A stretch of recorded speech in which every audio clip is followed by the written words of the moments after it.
មានទទួលធ្វើចុងភៅតាមវងផឹកព្រោះឃើញរាល់ដងអាខ្លះផឹកច្រើនស៊ីច្រើនមកតែធ្វើខ្ជិលឥឡូវខ្ញុំសុកចិត្តធ្វើសវិសចុងភៅមួយថ្ងៃ20រៀល free ម្ហូប3មុខអូផឹករាល់ដងលើកដាក់លើតុអស់លើកដាក់លើតុអស់គ្មានអាណាជួយធ្វើ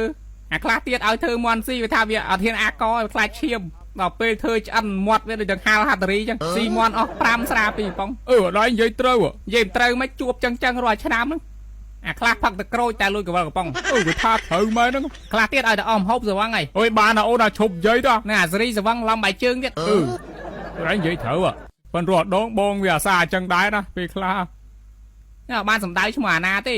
សំខាន់ពេលផឹកមិនដែលជួយចេញលុយអស់ស្រាទៅឈឺនោមឲ្យធ្វើម្ហូបខ្លាចឈាមវឹងបាត់បាយជើងផឹកតែក្រូចលួចកវលកំប៉ុងឲ្យលុយដូងវាន់កັບក្បាលកាក់អូនិយាយទៅប្រវត្តិផឹកសៀនឯងជួចត់ណាអ្នកខ្លះផឹកសវឹងបានទៅហៅយើងទៅដល់យើងចេញលុយបងជួបដែរអ្នកខ្លះអស់ស្រាផឹកបានហៅយើងទៅឲ្យយើងទិញឲ្យអូយក៏ទៅជីវិតអ្នកផឹកគាត់ណាផឹកក៏គេបោកដែរណាហ្នឹងហើយខ្ញុំជឿថាអ្នកអង្គនេះមិនដែលជួបទេ